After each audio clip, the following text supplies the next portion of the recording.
கல்லணை கட்டிய சோழ பேரரசர் திருமால் வளவன் கரிகால் பெருவளத்தான்.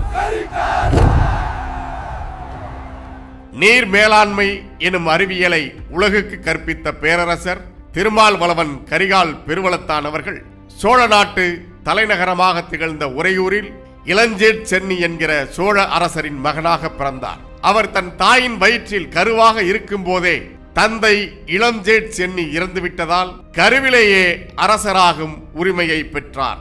இதனை தாய் வயிற்றிருந்து தாயம் எய்தி என்கிறார் சங்ககால புலவர் முடத்தாம கண்ணியார்.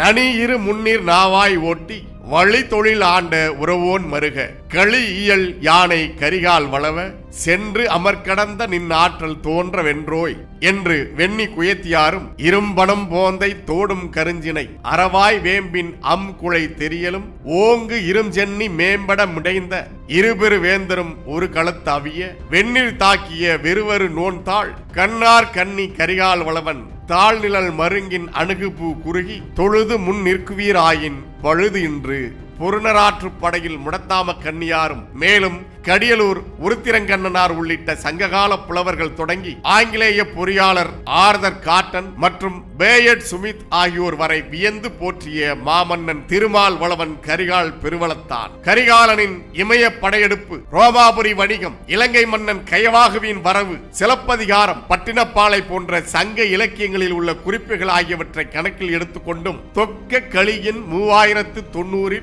மிக்க கரிகால் வேந்தனம்தான் அலைக்கும் புகழ் பொன்னியின் கரை கண்டான் என்று பெருந்தொகை நூலில் சொல்லப்பட்டுள்ள களி ஆண்டை கணக்கிட்டும் மேலும் பல ஆய்வுகள் செய்தும் கரிகால் பெருவளத்தான் கிமு 65ஆம் ஆண்டு முதல் கிபி 18ஆம் ஆண்டு வரை வாழ்ந்ததாக வரலாற்று அறிஞர்கள் குறிப்பிட்டுள்ளார்கள். சோழர் அரசாட்சியை உறையூருக்கு வடக்கே காஞ்சி முதல் தெற்கே இலங்கை வரை பறந்து விரிந்த பேரரசாக முதலில் மாற்றிய பெருமை கரிகால் சோழனையே சேரும். வெண்ணி பரந்தலை வென்ற வீர திருமகன் என்று போற்றப்படும் கரிகால் சோழனின் வாழ்வில் வெண்ணி பரந்தலை போர் வரலாற்று சிறப்புமிக்க நிகழ்வாக அமைந்தது. தற்போதைய திருவாரூர் மாவட்டத்தில் உள்ள நீடாமங்கலம் அருகே கோயில் வெண்ணியில் பாண்டிய மன்னனின் படையும் சேர மன்னனின் படைகளும் அவர்களோடு 11 சிற்றரசர்களும் ஒன்று சேர்ந்து படையெடுத்து வந்து வயதில் மிக இளையவரான கரிகால் சோழனை எதிர்த்து கடும் போர் புரிந்தனர். எனினும் ஈடு இணையற்ற வீரத்தோடும் போர் நுட்பங்களோடும் போர்க்களம் புகுந்த கரிகால் சோழனிடம்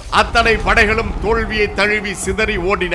வெண்ணி பரந்தலை போரின் மாபெரும் வெற்றிதான் சோழ பேரரசு உருவாக அடித்தளமாக இருந்தது என்று வரலாற்று ஆய்வாளர்கள் கூறுகின்றனர். வெண்ணி பரந்தலை போர், வாகை பரந்தலை போர் ஆகிய பெரும் போர்களில் வெற்றி பெற்றதன் மூலம் பாண்டிய மன்னனையும் சேர மன்னனையும் இன்னும் பிற குறுநில மன்னர்களையும் தோற்கடித்து மூவேந்தர்களுள் முதல் பேரரசர் என்கிற பெருமையை பெற்றார் கரிகால் சோழன். வெண்ணி போருக்கு பிறகு வீரம் செறிந்த பல போர்கள் புரிந்த கரிகால் சோழன் சேர நாட்டு பகுதிகளை தனது ஆட்சிக்கு கீழ் கொண்டு வந்தார். பிறகு வடக்கே தொண்டை வள நாட்டையும் வடவேங்கடத்தையும் வெற்றி கொண்டார். ஆந்திராவின் கடப்பா பகுதியில் தனது ஆட்சியை நிறுவினார். அடுத்து அருவா நாட்டின் தலைநகரான காஞ்சிபுரத்தை விரிவாக்கி புதுப்பித்ததாக பெரிய புராணம் கூறுகிறது. வடவர் வாட, குடவர் கூம்ப, தென்னவன் திரள் கெட என்று போற்றுகிறது பட்டினப்பாலை. மேலும் பெரும் படை திரட்டிக் கொண்டு இமயம் வரை சென்று இமய வரம்பில் புலிக்கொடியை நாட்டியதாக சிலப்பதிகாரம் மற்றும் பெரிய புராண பாடல்கள் தெரிவிக்கின்றன. பொன் இமய கோட்டு புலி பொறித்து மண்ணாண்டான் மன்னவன் வளவன் என்கிறார் இளங்கோ அடிகள். சிக்கிம் மாநிலத்திலிருந்து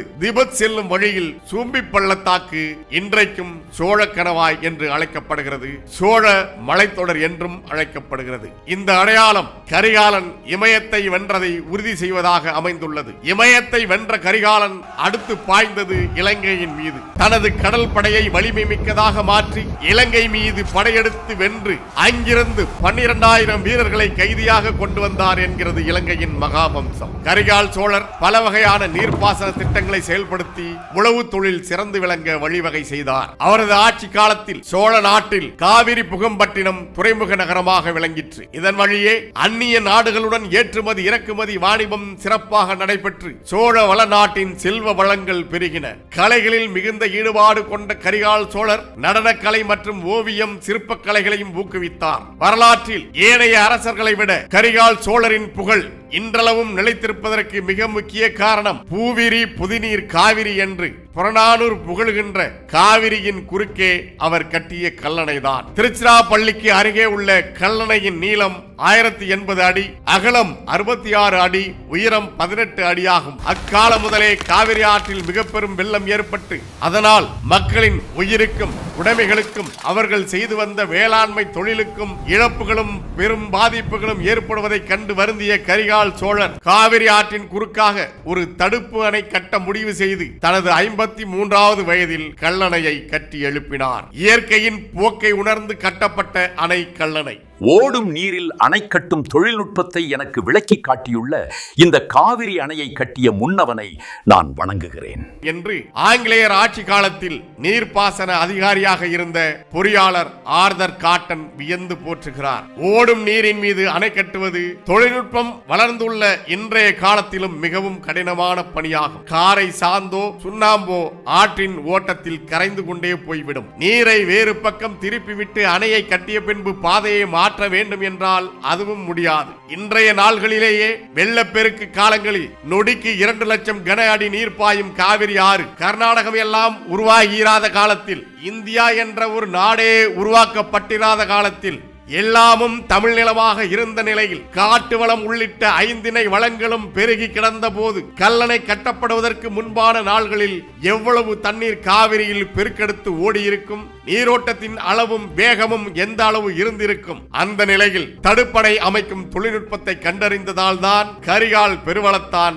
கல்லணையை கட்டிய வரலாற்றை இன்றைக்கும் உலகம் வியந்து போற்றுகிறது. பேயட் ஸ்மித் என்கிற ஆங்கிலேயர் தனது இரிகேஷன் ஆஃப் சவுத் இந்தியா என்ற நூலில் கல்லணை மிகப்பெரிய சாதனை என்று குறிப்பிட்டுள்ளார். ஏனெனில் ஆற்றுப்படுகையில் அணை கட்டும் தொழில்நுட்பம் 19ஆம் நூற்றாண்டின் இறுதியில் தான் கண்டறியப்பட்டது. ஆனால் அதற்கு 2000 ஆண்டுகளுக்கு முன்பே நீரோட்டத்தின் மீது தடுப்பணை கட்டியது மனித ஆற்றலுக்கு அப்பாற்பட்ட பெரும் சாதனை என்பதால் தான் பொறியாளர் ஆர்தர் காட்டன் கல்லணையை கிராண்ட் அணைக்கட் என்று அழைத்தார். அந்த பெயர்தான் உலகெங்கும் இன்றைக்கும் பரவி நிலைத்துள்ளது. ஆர்தர் காட்டன் கல்லணையை பல ஆண்டு காலம் ஆய்வு செய்து தமிழர்களின் நீர் மேலாண்மையையும் பாசன அறிவு திறனையும் கண்டு வியந்தார். பாய்ந்தோடிய காவிரி ஆற்றின் குறுக்காக மிகப்பெரிய கற்பாறைகளை கொண்டு வந்து போட்டு ஆற்றின் நீரோட்டத்தால் ஏற்படும் நீர் அரிப்பின் காரணமாக அப்பாறைகள் கொஞ்சம் கொஞ்சமாக மணலில் புதைந்து ஒரு நிலைக்கு மேல் பாறைகள் ஆற்றின் அடியில் மணலில் உறுதியாக நின்ற பிறகு அதன் மீது அடுத்தடுத்து பாறைகளை வைத்து தண்ணீரில் கரையாத ஒருவித ஒட்டும் சாந்து ஒன்றை அந்த பாறைகளின் மீது பூசி பாறைகள் உறுதியாக ஒட்டி கொள்ளும்படி செய்து கல்லணை கட்டப்பட்டதாக ஆங்கிலேய பொறியாளர் ஆர்தர் காட்டன் தனது ஆய்வில் கூறியுள்ளார். 2000 ஆண்டுகளை கடந்து இன்றளவும் தமிழர்களின் அறிவாற்றலுக்கு சான்றாக நிமிர்ந்து நிற்கிறது கரிகால் சோழரின் கல்லணை. பேரரசர் கரிகால் பெருவளத்தானின் பாசனம் குறித்த அறிவும் உணவு உற்பத்திக்கு தேவையான பாசன பரப்பை விரிவாக்க வேண்டிய புரிதலும் அதை செயல்படுத்துவதற்கு வான் பொய்ப்பினும் தான் பொய்யா காவிரிக்கு கரை கட்டி அணை கட்ட எடுத்த முடிவும் அதற்கான தொழில்நுட்பத்தை கண்டடைந்த மேதமையும் அதை செயலாற்றுவதற்கான மனித ஆற்றல்களை தனது படையெடுப்பு வெற்றிகளால் சாத்தியப்படுத்தியதையும் எண்ணும் போது கரிகாலரின் தொலைநோக்கு சிந்தனையின் மகத்துவம் மலைக்க செய்கிறது. காவிரி படுகை செழித்திட கல்லணையோடு நாடெங்கிலும் இன்னும் பல ஏரி குளங்களையும் தனது ஆட்சி காலத்தில் உருவாக்கினார் கரிகால் சோழர். நீர்நிலைகளை பேணி காத்து வேளாண்மையை பெருக்கிய தமிழர்கள் நீர் மேலாண்மையில் மேற்கொண்டு ஒழுகிய செயல்பாடுகள் அளப்பரியவை. ஆற்று பாசனங்கள் தவிர மழை நீரை பெருங்குளங்கள் என்னும் ஏரிகளில் தேக்கி தேவைக்கு ஏற்ப பயன்படுத்தியுள்ளார்கள் தமிழர்கள். இதற்கென ஏரிகளின் அமைப்பும் மதகுகளின் சிறப்பும் தனித்துவம் பெற்றவையாக அமைக்கப்பட்டன எனும் செய்திகளை செவ்வியல் நூல்கள் வாயிலாகவும் கல்வெட்டுகள் வாயிலாகவும் அறிய முடிகிறது. அறிவியல் சார்ந்த கட்டடக்கலையின் வெளிப்பாடாக அமைந்த கட்டுமான அமைப்பு குமுளி தூம்பு எனப்படும் பெருங்குளத்து மதகுகள் என்கிறார் வரலாற்று ஆய்வாளர் குடவாயில் பாலசுப்பிரமணியம் அவர்கள். ஆறுகளில் இருந்து கால்வாய்கள் மூலம் பெறப்படும் நீரும் வாரிகள் மூலம் வந்தடையும் மழை நீரும் ஏரிகளில் தேக்கப்பட்டு தேவைக்கேற்ப குமுளி தூம்புகள் மூலம் விளைநிலங்களுக்கு பகிர்ந்தளிக்கும் முறையை தமிழர்கள் மேற்கொண்டார்கள். ஏரியின் முழு கொள்ளளவையும் நீர்மட்ட உயரத்தையும் கணக்கிட்டு கரையின் ஒரு பகுதியில் சிறு வடிகால் அமைப்பை ஏற்படுத்தி அதன் மூலம் மிகு நீரை வெளியேற்றியுள்ளார்கள். இந்த அமைப்புக்கு கலிங்கு என்று பெயர். எவ்வளவு வெள்ளம் வந்தாலும் ஏரியின் கொள்ளளவுக்கு மேல் வரும் நீரை தடையின்றி கலிங்கு கால்வாய்கள் மூலம் அருகில் உள்ள ஆறுகளில் வடியுமாறு செய்தனர். கலிங்கு அமைப்புகளால் ஏரிக்கரையில் உடைப்புகள் ஏற்படாமல் கட்டமைக்கப்பட்ட முறை இன்றும் வியப்புக்குரியதாக இருக்கிறது. இப்படி சோழர்களின் ஆட்சி காலத்தில் அவர்களது ஆளுகைக்கு உட்பட்ட நாடெங்கிலும் உருவாக்கப்பட்டிருந்த ஏரிகளும் நீர்நிலைகளும் திராவிடர்களால் அழிக்கப்பட்டும் ஆக்கிரமிப்பு செய்யப்பட்டும் உள்ளன. தமிழ்நாட்டின் நீர்நிலைகளை பாதுகாத்தாலே ஆண்டுதோறும் பெய்யக்கூடிய மழை நீரின் அளவை கொண்டே தமிழ்நாடு தண்ணீரில் தன்னிறைவு பெற்ற நாடாக விளங்க முடியும். நாம் நீருக்காக யாரிடமும் கையேந்த வேண்டிய நிலை இருக்காது. குடிமக்களின் மிக இன்றியமையாத தேவையான உணவை உற்பத்தி செய்யக்கூடிய வேளாண்மையை மேம்படுத்துவதற்காகவும் நீர் மேலாண்மைக்காகவும் தன்னை ஒப்படைத்துக் கொண்ட கரிகால் சோழர் 5 வயதில் அரசராக முடிசூடி 15 வயது முதலே செருக்களம் பல வென்று பேரரசராக திகழ்ந்து 83 ஆண்டுகள் வாழ்ந்து இறுதியாக தஞ்சையில் உயிர் நீத்தார் என்பதை அஞ்சில் முடிகவித்து 53 அளவில் கஞ்சி காவேரி கரை கண்டு தஞ்சையிலே 83 அளவும் ஈண்ட விருந்தேதான் விண்புக்கான் தன்புகார் வேந்து என்ற பாடல் மூலம் அறிய முடிகிறது. தன் மக்களை பசியில்லாது காத்த கரிகால் பெருவளத்தானின் புகழ் கார் உள்ளளவும் கடல் உள்ளளவும் வான் உள்ளளவும் வையம் உள்ளளவும் நிலைத்திருக்கும். கல்லணை தந்த பேரரசர் கரிகால் சோழரின் பெரும்புகழ் போற்றுவோம். எங்கள் திருநாட்டில் எங்கள் நல்லாட்சியே. இனம் ஒன்றாவோம், இலக்கை வென்றாவோம். இலக்கு ஒன்றுதான், இனத்தின் விடுதலை. தமிழ் தாய் வாழ்க, தலைவர் பிரபாகரன் வாழ்க. நாம் தமிழர்.